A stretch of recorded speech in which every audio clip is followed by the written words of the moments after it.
Primeiro relato. O motorista pisou no freio tão forte que meu filho bateu o ombro no banco da frente. As malas no bagageiro de cima escorregaram. Uma garrafa caiu no corredor e alguém lá no fundo gritou achando que o ônibus tinha batido em alguma coisa. Mas não tinha batido. Tinha uma mulher parada no meio da estrada. Eu viajava com meu filho para passar uns dias na casa de parentes no interior. Ele estava de férias da escola e eu tinha conseguido folga no trabalho.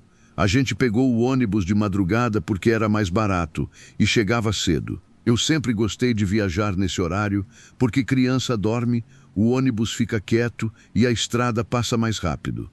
Só que aquela estrada nunca foi muito tranquila. Minha irmã já tinha avisado pelo telefone. Cuidado nesse trecho depois da meia-noite. Motorista nenhum para ali à toa. Eu achei exagero dela. No interior o povo aumenta a história. Fala de assalto, de bicho, de alma penada, de tudo um pouco. Meu filho dormiu encostado no meu braço logo depois da 1 da madrugada. O ônibus estava meio cheio. Tinha uma família com criança pequena. 2 rapazes sentados mais à frente. Um senhor que roncava baixo e uma mulher de blusa vermelha que rezava o tempo todo, mesmo antes de qualquer coisa acontecer. Quando o freio veio, todo mundo acordou de uma vez. A mulher estava a poucos metros do ônibus, iluminada pelo farol. Usava uma roupa clara, meio suja de terra, e tinha o cabelo grudado no rosto. Ela levantou uma mão pedindo ajuda. Não parecia bêbada, não parecia perdida, parecia apavorada. O motorista ficou segurando o volante, sem abrir a porta. O ajudante que vinha no primeiro banco levantou e falou: "Não abre, pode ser armadilha." Um passageiro reclamou, disse que era uma mulher sozinha, que a gente não podia deixar. O motorista respondeu sem tirar os olhos da estrada: "Aqui já fizeram isso antes. Uma pessoa aparece, o ônibus para e o resto sai do mato." Eu olhei para os lados da estrada. Era só mato escuro dos 2 lados. Uma faixa estreita de asfalto e nada mais. Nenhuma casa, nenhum posto, nenhum carro passando. O celular estava sem sinal, pelo menos o meu. Meu filho acordou e perguntou o que tinha acontecido. Eu puxei ele para perto e disse que ficasse quietinho. A mulher veio até a porta do ônibus. Ela bateu no vidro com a palma da mão.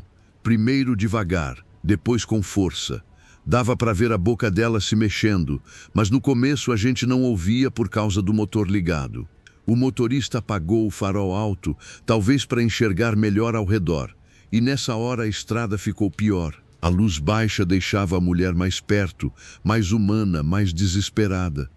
Ela gritou: "Por favor, abre, ele está vindo." Foi aí que o ônibus inteiro mudou. Antes, metade queria abrir, metade queria ir embora. Depois dessa frase, ninguém sabia o que queria. Uma criança começou a chorar. O senhor que roncava levantou e foi até a frente, dizendo para o motorista arrancar. Um dos rapazes falou que, se fosse a mãe dele ali fora, ele queria que alguém ajudasse. Eu também pensei isso, e me doeu pensar. A mulher bateu de novo. Dessa vez não foi só pedido, foi pânico. Ela olhou para trás, para o mato do lado direito, e encostou o rosto no vidro da porta. O motorista colocou a mão no botão de abrir. Eu vi, ele quase abriu. O ajudante segurou o braço dele. "Não faz isso." Esse foi o primeiro quase erro da noite. Se aquele homem tivesse apertado o botão, eu não sei o que teria entrado. A mata ficou quieta demais. Não era silêncio normal de madrugada.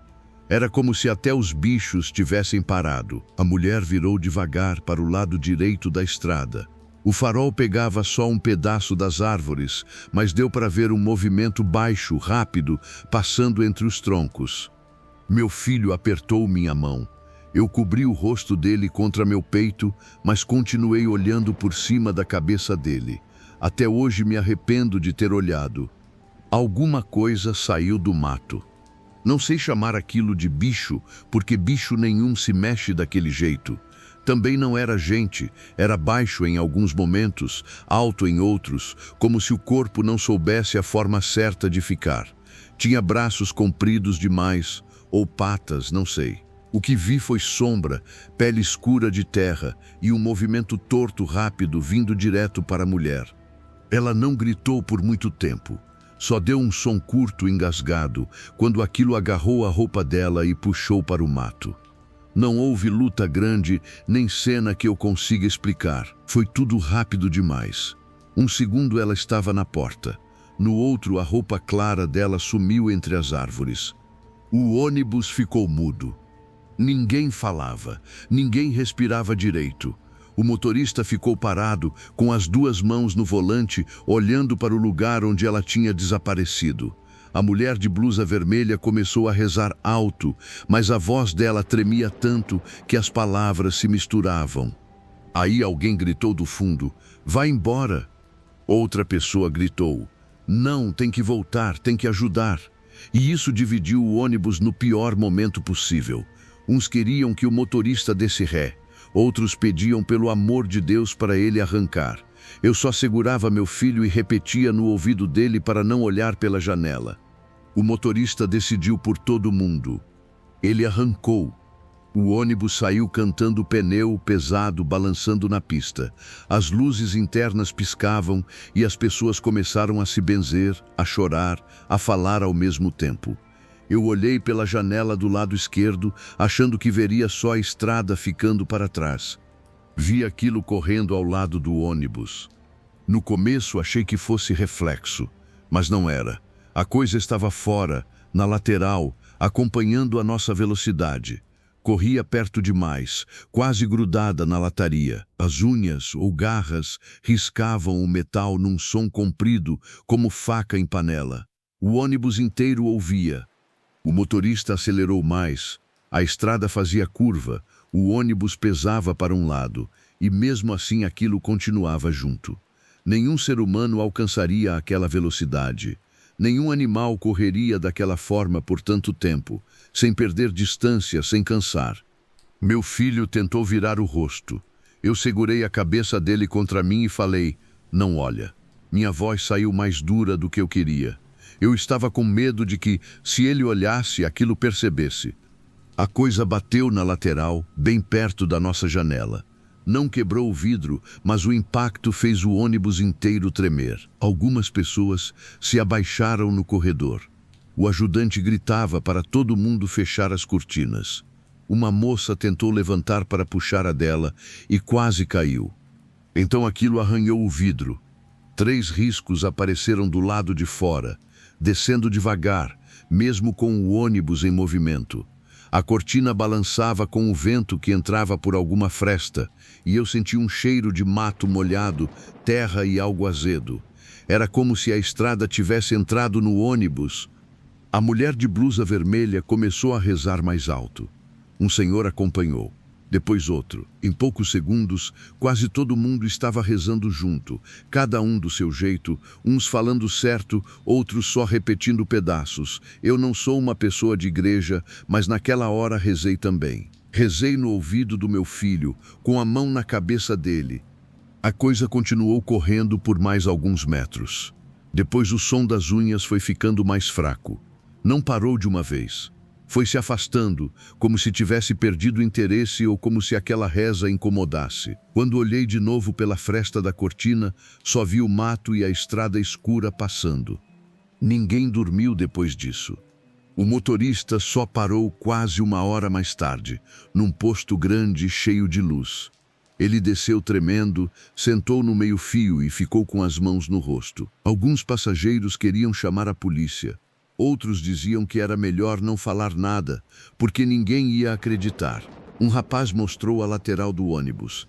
Tinha riscos compridos no metal, fundos o bastante para arrancar a pintura. Meu filho não chorou na hora. Isso me assustou mais do que se ele tivesse chorado. Ele ficou quieto, agarrado na minha blusa, olhando para o chão. Só no dia seguinte, já na casa da minha irmã, ele perguntou baixinho se a mulher tinha entrado no mato porque queria ou porque foi levada. Eu não soube responder. A empresa do ônibus disse depois que devia ter sido animal na estrada. O motorista pediu demissão, pelo que fiquei sabendo. A mulher de blusa vermelha ligou para minha irmã alguns meses depois, porque tinha pegado o contato dela no embarque e contou que ainda sonhava com o barulho das unhas na lataria. Eu nunca mais fiz aquele trajeto de madrugada. Na verdade, nunca mais fiz aquele trajeto de jeito nenhum. Quando preciso visitar meus parentes, vou por outro caminho, mesmo demorando mais. Meu filho cresceu, mas ainda fecha a cortina do ônibus assim que escurece. E eu não corrijo, porque se tem uma coisa que aprendi naquela estrada, é que às vezes a janela não serve para ver o lado de fora. Serve para alguma coisa lá fora escolher você. Caro ouvinte, bem-vindo ao Rádio Noturno. Você já passou por algo assustador? Se quiser ver sua história narrada aqui, nosso e-mail está na descrição. Quem sabe o próximo relato seja o seu. Segundo relato. A campainha tocou pela terceira vez antes de eu entender que quem apertava não queria ser atendido. Queria que eu chegasse perto da porta. Naquela época eu ainda morava com meus pais, numa casa de frente para uma rua bem tranquila, dessas em que todo mundo conhece o carro de todo mundo. Eu já era adolescente, mas não era tão corajoso quanto eu fingia ser. Meus pais tinham ido a um baile no clube da cidade, uma dessas festas que começavam cedo e só acabavam depois da meia-noite. Minha mãe perguntou umas 3 vezes se eu queria ir dormir na casa da minha avó. Eu disse que não, porque queria ficar sozinho, comer qualquer coisa e ver televisão sem ninguém reclamando do volume. Meu pai ainda brincou que, se eu ficasse com medo, era só trancar tudo e ligar para eles. Eu ri, meio ofendido, como qualquer menino besta daquela idade. Eles saíram pouco depois das 9 da noite. A casa ficou com aquele silêncio bom de começo. Televisão ligada na sala, luz da cozinha acesa, cachorro de um vizinho latindo longe. Eu fiz um sanduíche, deixei o prato em cima da pia e sentei no sofá. Não tinha chuva, não tinha vento forte, não tinha nada que explicasse barulho estranho. A primeira campainha tocou umas 10 da noite. Eu congelei por um segundo, mas logo pensei que podia ser algum vizinho. Fui até a janela lateral, afastei a cortina só um pouco e olhei para o portão. Não tinha ninguém. A luz da rua estava funcionando, dava para ver a calçada inteira, o portão baixo, o vaso da minha mãe perto da entrada, vazio. Voltei para o sofá achando que devia ter sido defeito.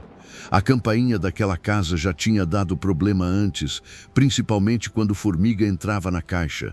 Só que 5 minutos depois tocou de novo. Um toque só, longo, como o dedo apertado e segurado. Dessa vez eu fui até a porta, mas não abri. Perguntei alto, quem é? A rua ficou quieta. Não veio resposta. A televisão continuava falando sozinha atrás de mim, mas parecia longe, como se o som tivesse baixado. Liguei para minha mãe. Ela atendeu com música alta no fundo e eu expliquei, tentando parecer calmo, que a campainha tinha tocado 2 vezes e não tinha ninguém. Ela disse que podia ser molecada da rua. Meu pai pegou o celular e falou para eu não abrir.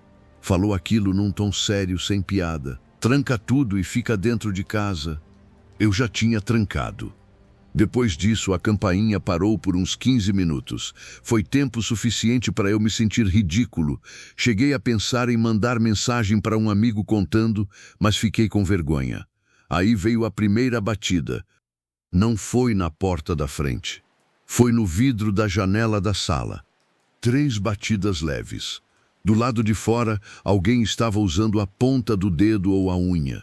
Eu abaixei o volume da televisão com a mão tremendo. O vidro ficou escuro por causa do reflexo da sala e por isso eu não conseguia ver direito lá fora. Só via meu rosto pálido misturado com a rua. Eu não cheguei perto. Fui andando de costas até o corredor e apaguei a luz da sala. Quando o reflexo sumiu, eu vi uma mulher parada no jardim, bem perto da janela. Ela usava uma roupa branca comprida, mas não parecia vestido de festa. Parecia pano velho, pesado, grudado no corpo. O cabelo caía para frente, cobrindo parte do rosto.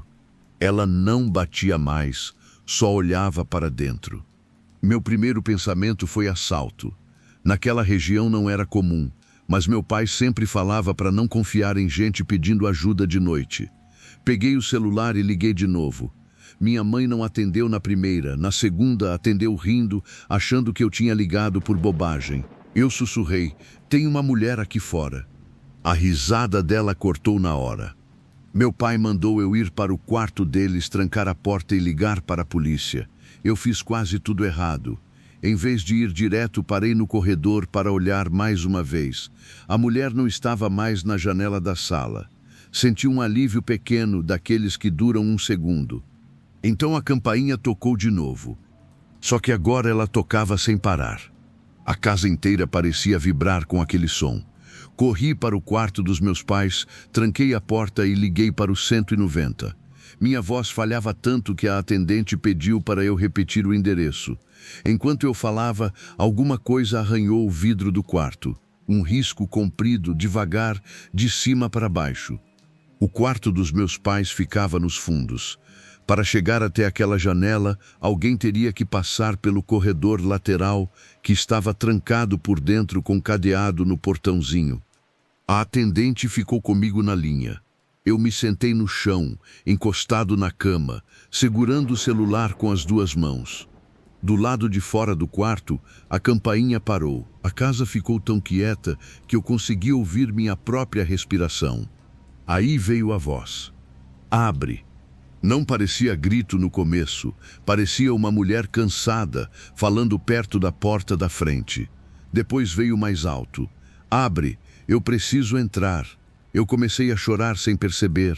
Não era só medo dela entrar, era a sensação de que ela sabia exatamente onde eu estava, mesmo com a porta do quarto trancada.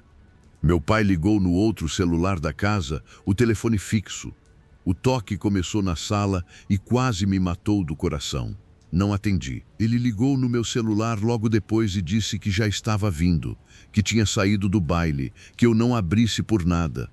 Eu falei que tinha chamado a polícia. Ele disse: "Fica falando comigo." Enquanto ele falava, a voz do lado de fora mudou. Agora ela gritava, não como alguém machucado, mas como alguém com raiva por não ser obedecido. Ela batia na porta da frente, depois na lateral, depois no vidro do quarto. Era impossível, não dava tempo de uma pessoa correr de um ponto ao outro tão rápido. "Eu sei que você está aí", ela gritou. Eu tapei a boca com a mão para não responder. Esse foi o meu quase erro. Porque por um segundo eu quis gritar que ia chamar ajuda, que ela fosse embora, que meus pais estavam chegando. Mas alguma coisa dentro de mim entendeu que responder também era abrir uma fresta. A porta do quarto dos meus pais começou a tremer na fechadura. Não era pancada. Era como se alguém estivesse do outro lado tentando girar a maçaneta bem devagar. Só que o corredor ficava dentro da casa. Eu olhei para baixo e vi uma sombra passando por debaixo da porta. Uma sombra fina, comprida, parada bem no vão. A voz veio colada na madeira: "Seu pai mandou abrir." Eu quase levantei. Juro que quase levantei, porque parecia a voz do meu pai no final da frase. Mas o celular ainda estava no meu ouvido e meu pai falava ao mesmo tempo, desesperado, repetindo meu nome. A voz dele na ligação tremia. A voz da porta não. Foi quando as sirenes apareceram longe. A sombra sumiu debaixo da porta como fumaça puxada pelo vento. A campainha deu um último toque curto, irritado, e tudo parou. Quando a polícia chegou, não encontrou ninguém no quintal. Meu pai chegou quase junto, entrou correndo e me achou sentado no chão, com o celular ainda na mão. Ele tentou agir como se estivesse bravo comigo, acho que para não demonstrar medo. Perguntou se eu tinha certeza do que vi. Perguntou se eu não tinha dormido e sonhado. Eu não tinha força nem para discutir. Quem resolveu aquilo foi a vizinha da frente, Dona Célia. Ela abriu o portão de Rob com o rosto tão branco quanto o meu. Falou para os policiais que tinha visto a mulher. Disse que viu ela parada na nossa janela, depois na porta, depois no corredor lateral. Um dos policiais perguntou se podia ser alguém tentando assaltar. Dona Célia respondeu: "Moço, aquela mulher atravessou o portão." Ninguém riu. No dia seguinte, meu pai foi falar com alguns moradores antigos. Voltou diferente, mas calado. Minha mãe contou depois que uma mulher de branco já tinha sido vista naquela rua outras vezes, sempre em noites em que alguém ficava sozinho em casa. Ninguém sabia dizer quem ela tinha sido. Uns falavam em acidente antigo, outros só mudavam de assunto. A gente não se mudou. Também nunca aconteceu de novo. Meu pai mandou trocar a campainha, reforçou as trancas e colocou uma luz mais forte no jardim. Ele nunca pediu desculpa por ter duvidado, mas durante meses não deixou mais ninguém dormir sozinho lá. O risco no vidro do quarto ficou por muito tempo. Minha mãe dizia que era melhor não mexer, porque cada vez que passava pano, parecia aparecer de novo. Um risco comprido na altura de uma mão, do lado de fora. Se você curte esse tipo de relato, segue o canal e deixe o seu like. Depois me conta nos comentários de onde você é e que horas está ouvindo isso. Agora respira fundo, porque o próximo relato é ainda pior. Terceiro relato. A primeira coisa que saiu daquele canto foi uma respiração. Não foi voz, nem vento, nem barulho de móvel velho. Foi uma respiração curta, presa, como se tivesse alguém de pé na sala tentando não chamar atenção. Na época eu morava com minha mãe, numa casa simples de bairro, com sala pequena, sofá encostado na parede e uma estante antiga que fazia sombra num canto mesmo com a luz acesa. Minha mãe tinha ido dormir na casa da minha tia. Eu aproveitei a sexta-feira para chamar 2 amigos, pedir pizza e ficar conversando. A ideia do tabuleiro não foi minha. Um deles chegou com uma caixa de papelão. Era um tabuleiro Ouija, gasto nas bordas, com um copinho de vidro que nem parecia fazer parte dele. Eu ri para não bancar o medroso, mas assim que a caixa encostou na mesa, o cachorro da minha mãe saiu de perto. O nome dele era Biscoito, cachorro pequeno, desses que late até para a sacola voando na rua. Naquela hora ele não latiu, só enfiou o rabo entre as pernas e ficou perto da porta da cozinha, olhando para a sala como se a gente tivesse deixado uma pessoa estranha entrar. A pizza chegou, a gente comeu e deixou música baixa. Perto de meia-noite, um dos meninos apagou a luz principal e deixou só a luz da cozinha acesa. Ficou aquele escuro fraco na sala. E eu lembro de olhar para o canto da estante porque parecia mais escuro que o resto. A brincadeira começou boba. 3 dedos no copo, pergunta sem graça, risada presa. Um perguntou se tinha alguém ali. Nada. Outro perguntou se a gente ia ficar rico. Nada. Aí o copo tremeu de leve, eu achei que alguém tinha empurrado e os 2 juraram que não. Quando perguntaram o nome, o copo foi andando devagar, letra por letra, até formar Suzy. Ninguém conhecia esse nome. O amigo que tinha trazido o tabuleiro ainda tentou rir e disse: "Suzy, você quer pizza?" O copo ficou parado um tempo e depois foi para o sim. Foi nessa hora que Biscoito chorou. Não foi latido. Foi aquele choro fino de cachorro machucado. Ele olhava para o canto da estante. Eu virei junto e vi só uma sombra funda, parada, que a luz da cozinha não alcançava. O problema é que a sombra tinha altura, como alguém encostado ali. A gente acendeu a luz principal. A sala voltou ao normal. O copo continuava em cima do tabuleiro, mas virado de lado. Eu falei para parar. Um amigo disse que era coincidência. O outro pediu para guardar a caixa. A gente não se despediu, não orou, não fez nada direito. Só enfiamos o tabuleiro atrás do sofá, como se esconder aquilo resolvesse. Eles foram embora quase 1 da manhã. Eu tranquei o portão e chamei Biscoito para dormir no meu quarto. Ele não veio. Ficou sentado no corredor, olhando para a sala escura. Quando peguei ele no colo, o coração dele batia rápido demais. No sábado, minha mãe voltou e perguntou por que o cachorro estava estranho. Eu inventei que tinha soltado rojão na rua. Durante o almoço, a porta da estante abriu sozinha. Minha mãe fechou e falou que a madeira devia estar torta. Eu aceitei aquilo porque precisava aceitar. No domingo, Biscoito não entrou mais na sala. Ele parava no limite do corredor e rosnava baixo para o canto. À noite, a luz da cozinha piscou 3 vezes. Minha mãe perguntou se eu tinha chamado por ela, porque ouviu meu nome vindo da sala. Eu disse que não, e minha boca secou. Na segunda, o canto já não parecia prender aquilo. Antes, a presença ficava junto da estante, como se observasse. Depois começou a mudar de lugar. Eu sentia nas costas quando passava pelo corredor. Sentia na cozinha, no meu quarto, na porta do banheiro. Era pior quando eu ficava sozinho. Nessa noite, acordei com Biscoito arranhando a porta do meu quarto por dentro. Ele estava comigo, no pé da cama, mas arranhava como se quisesse sair e ao mesmo tempo não tivesse coragem. Do lado de fora, alguém arrastava o copinho de vidro pelo chão da sala. Um círculo, uma pausa, outro círculo. Peguei o celular para ligar para minha mãe.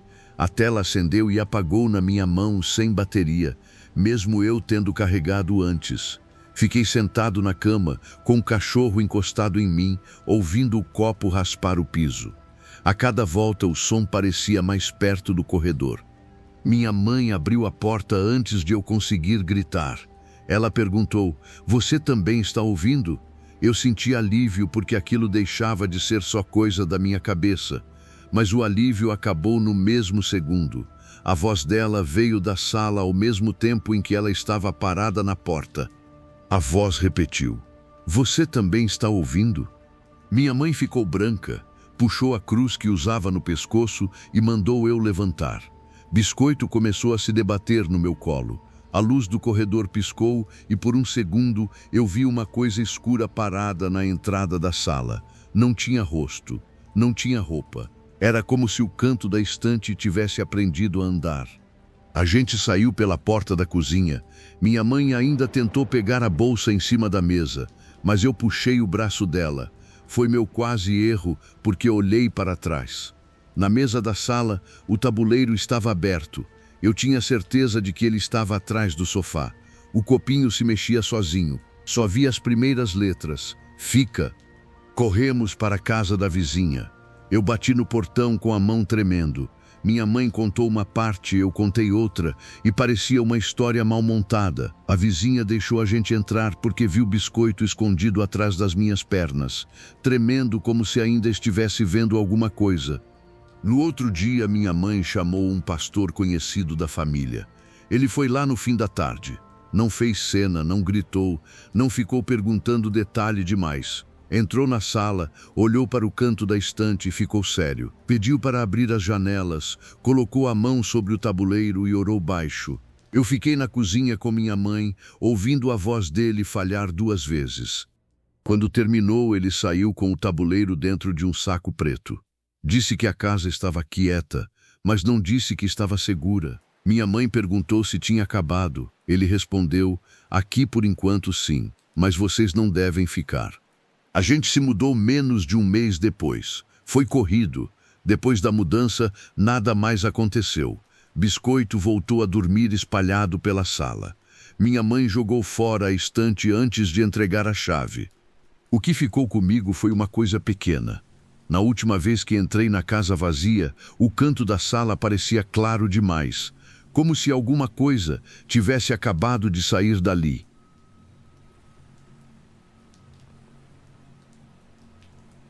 Quarto relato. A regra parecia boba até a gente ver a mulher sentada na árvore. Depois daquele dia, ninguém precisava mandar a gente entrar. Quando o sol começava a baixar, eu mesmo largava qualquer brincadeira e corria para perto da cozinha. Eu passei umas férias escolares na casa dos meus primos, no interior, numa propriedade pequena que meu tio chamava de rancho. Não era fazenda grande. Tinha casa simples, um galpão com ferramenta, um cercado para umas galinhas, 2 cachorros e um pedaço de mato atrás, onde começava uma descida cheia de árvore antiga. Para criança, aquilo parecia um mundo inteiro. Meus primos eram mais ou menos da minha idade, e a gente passava o dia sujo de terra, inventando jogo com pedaço de madeira, pneu velho e pedra. Minha tia deixava desde que a gente não chegasse perto do açude e voltasse antes de escurecer. No começo, eu achei que era só preocupação de adulto. Só que não era antes de escurecer. Era antes das 5. Eu lembro bem porque meu tio tinha um relógio de parede na varanda, daqueles que faziam barulho seco quando mudava o minuto. Minha tia olhava para ele toda hora no fim da tarde. Quando dava 4:30, ela gritava para a gente ir terminando. Quando dava 4:50, ela já ficava séria. E quando passava disso, meu tio aparecia na porta sem falar muito. Naquele dia, a gente estava brincando perto do galpão, um pouco mais longe do que podia. Um dos meus primos tinha achado uma lata velha e dizia que era tesouro enterrado. A gente ria, brigava, jogava terra um no outro. O sol ainda estava claro, mas mais baixo, batendo laranja nas folhas. Foi o cachorro mais velho que parou primeiro. Ele se chamava Trovão, embora fosse manso. Estava deitado perto do galpão e levantou de uma vez, com o pelo das costas arrepiado. Não latiu. Só ficou olhando para a descida do mato. O outro cachorro, que latia por qualquer coisa, entrou debaixo da varanda e choramingou. A gente olhou junto. Tinha uma mulher sentada num galho grosso de uma árvore grande, quase no começo da mata. Ela estava alta demais para alguém subir sem esforço, mas sentada como se fosse a coisa mais normal do mundo. Usava roupa escura, ou talvez fosse a sombra das folhas. O cabelo dela caía dos dois lados do rosto. Os pés balançavam devagar, sem encostar em nada. Meu primo mais novo perguntou se era alguma vizinha. Eu não respondi. Não dava para ver o rosto dela, mas eu sentia que ela via a gente. O corpo inteiro dela estava virado para casa. Meu tio saiu correndo da varanda. Não gritou com a gente de longe. Veio rápido, segurou meu braço e o braço de um dos meus primos e falou baixo, quase sem mexer a boca: "Entra agora."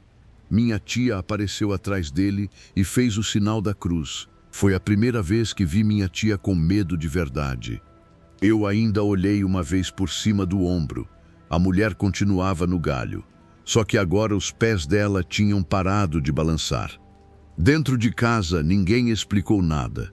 Minha tia fechou a porta da cozinha, coisa que ela nunca fazia durante o dia. Meu tio puxou a cortina da sala e mandou a gente ficar longe das janelas. Quando meu primo perguntou quem era aquela mulher, ele respondeu só: "Ela voltou." Aquilo foi pior do que qualquer explicação. Naquela noite, os adultos tentaram agir normal. Minha tia fez arroz, ovo e carne de panela. Meu tio ligou o rádio baixo, mas desligou logo, porque o chiado parecia aumentar sozinho quando chegava perto das 5 e pouco no relógio, mesmo já sendo noite. Os cachorros não comeram. As galinhas ficaram quietas no cercado, todas amontoadas no mesmo canto. Depois do jantar, a gente foi dormir no mesmo quarto. Os 3 em colchões no chão. Meu primo mais velho tentou bancar o corajoso e disse que devia ser uma mulher doida da vizinhança. Eu queria acreditar. Só que, antes de apagar a luz, ouvimos um som vindo do telhado. Passos, lentos, arrastados, indo de uma ponta à outra da casa. Meu primo segurou meu braço com tanta força que deixou marca. A gente ficou sem respirar. Os passos pararam bem em cima do quarto. Depois veio um toque leve no forro, como unha batendo na madeira. Minha tia entrou sem acender a luz. Disse para ninguém levantar. A voz dela estava baixa, mas falhou no fim. Ela sentou no colchão com a gente até o barulho parar. Meu tio ficou na sala, rezando baixinho. No dia seguinte, ninguém mencionou a árvore. A gente também não perguntou. Criança entende quando o adulto não quer falar. Só que a regra ficou mais dura. A gente podia brincar no quintal, perto da cozinha, mas não podia passar do galpão. E quando desse 4:40, era para entrar sem reclamar. Por 2 dias, a gente obedeceu. A mulher não apareceu na árvore de novo, pelo menos não quando a gente olhava. Mas a presença dela começou a chegar mais perto de outros jeitos.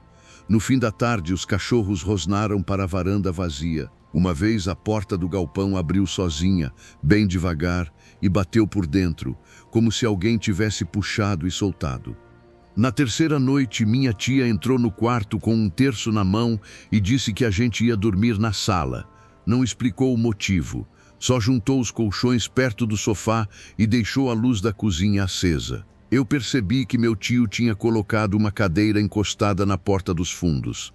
Foi quase meia-noite quando ouvimos o barulho no galpão. Não era vento, era alguém mexendo em ferramenta, metal batendo, madeira arrastando, lata caindo no chão. Meu tio pegou uma lanterna e foi até a janela da cozinha, sem abrir. A gente ficou atrás da parede, olhando só um pedaço. A luz da lanterna tremeu na mão dele. A porta do galpão estava aberta. Lá dentro, no escuro, tinha uma mulher parada.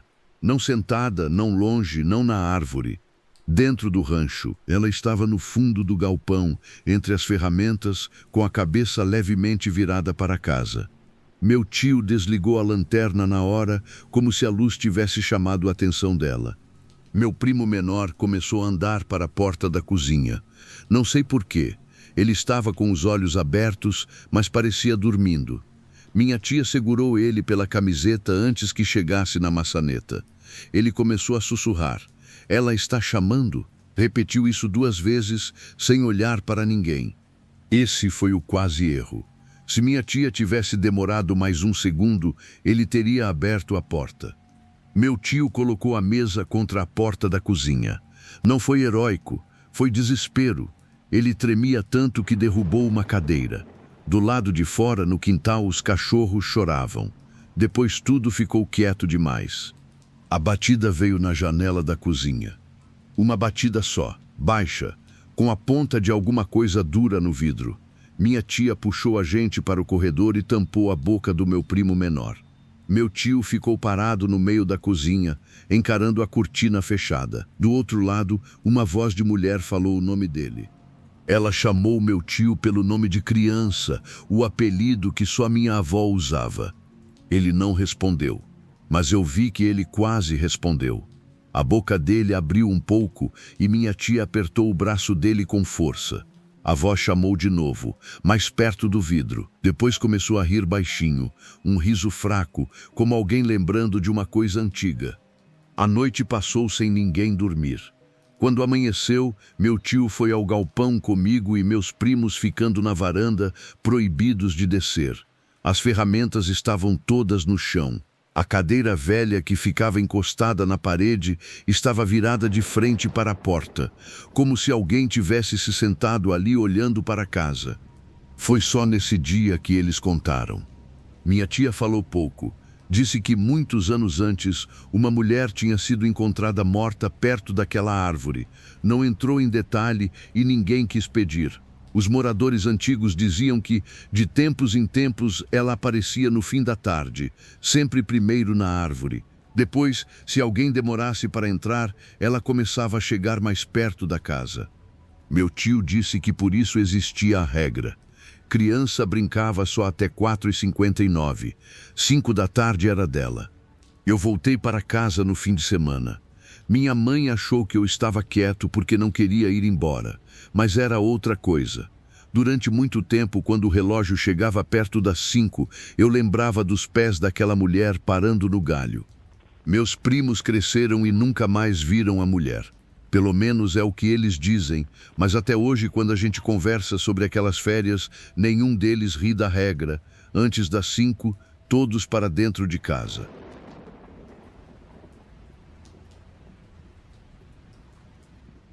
Quinto relato.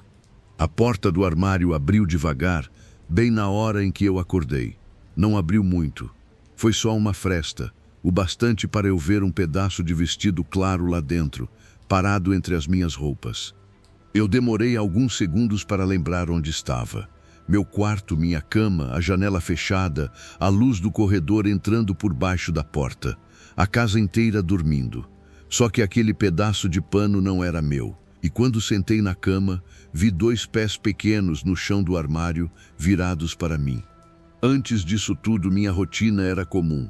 Eu fazia faculdade à noite e voltava de carro quase sempre pelo mesmo caminho, uma estrada que cortava um trecho de mato antes de chegar ao bairro. Meus pais não gostavam muito, mas era o trajeto mais rápido. Eu dirigia devagar, com o celular no suporte e o rádio ligado baixo, só para não sentir tanto silêncio. Naquela sexta-feira, teve um acidente e alguns carros à minha frente. Nada de cena pesada, nada que eu queira ficar descrevendo.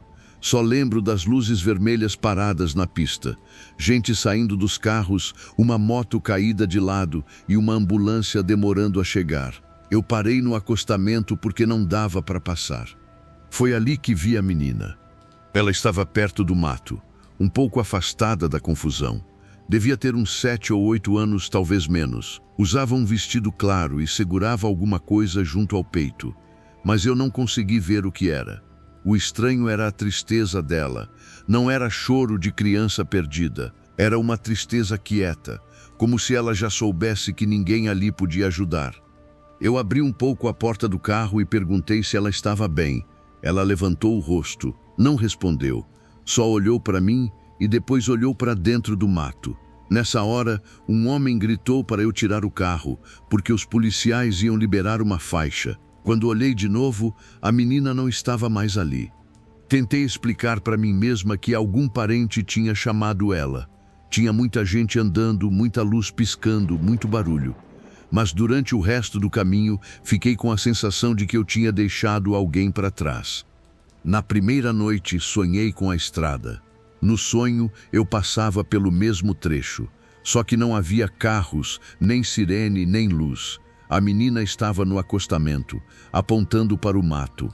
Eu parava e ela dizia com uma voz baixinha, "Você me viu." Depois eu acordava com o peito apertado, como se tivesse prendido a respiração por tempo demais.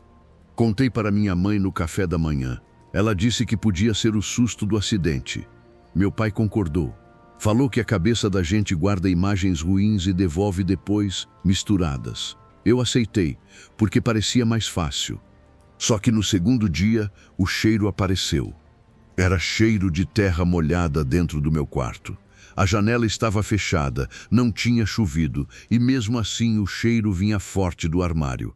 Abri as portas e tirei as roupas uma por uma, achando que alguma peça úmida tinha ficado guardada. No fundo encontrei uma folha seca grudada no chão. Uma folha grande e escura, igual às folhas do mato daquela estrada.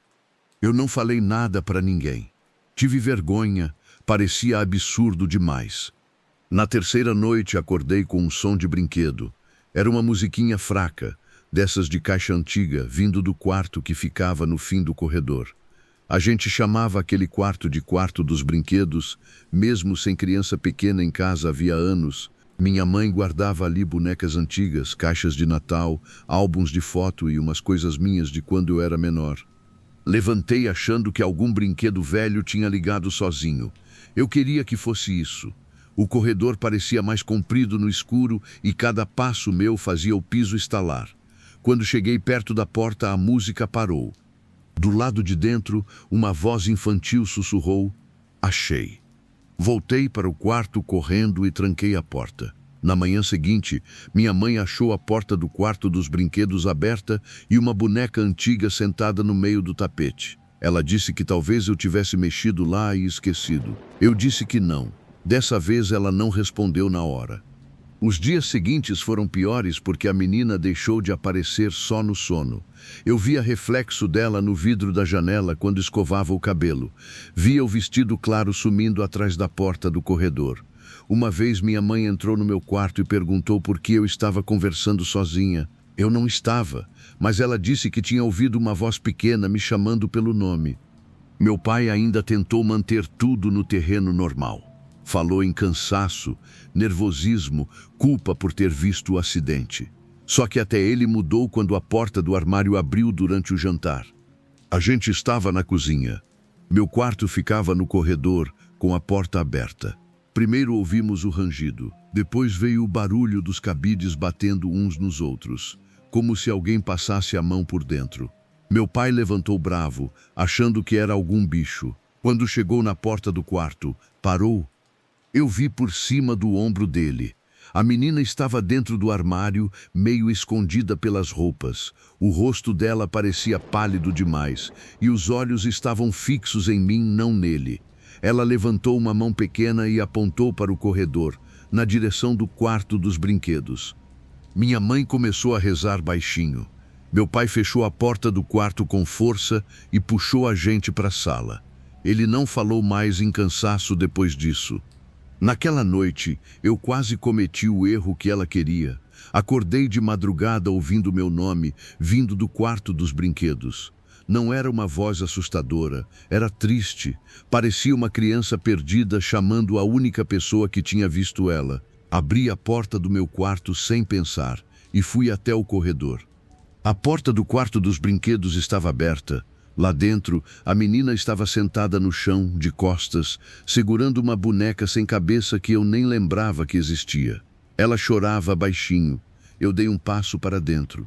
Minha mãe me puxou pelo braço com tanta força que eu quase caí. Ela tinha acordado com o mesmo chamado. No segundo em que ela me tirou dali, a porta do quarto bateu sozinha. Bateu forte, como se alguém tivesse empurrado do lado de dentro. Depois veio uma batida fraca na madeira, uma só, como uma mão pequena pedindo para sair. No dia seguinte, minha mãe ligou para um padre conhecido de uma amiga dela. Ele veio no fim da tarde, ouviu tudo com muita calma e pediu para ver o quarto dos brinquedos. Quando entrou, ficou quieto olhando para o chão. A boneca sem cabeça estava em cima de uma caixa, mesmo depois de minha mãe jurar que tinha guardado aquilo no armário. Ele perguntou em qual estrada tinha sido o acidente. Eu contei. Ele saiu dali dizendo que ia procurar saber, sem prometer nada. 2 dias depois, voltou com uma expressão pesada. Tinha descoberto que uma menina havia morrido naquele acidente. A idade batia, a roupa batia. O pai dela tinha contado que ela carregava uma boneca no carro. Não era a mesma boneca da nossa casa, claro, mas aquilo bastou para minha mãe começar a chorar. O padre pediu para a gente não tratar aquilo como curiosidade.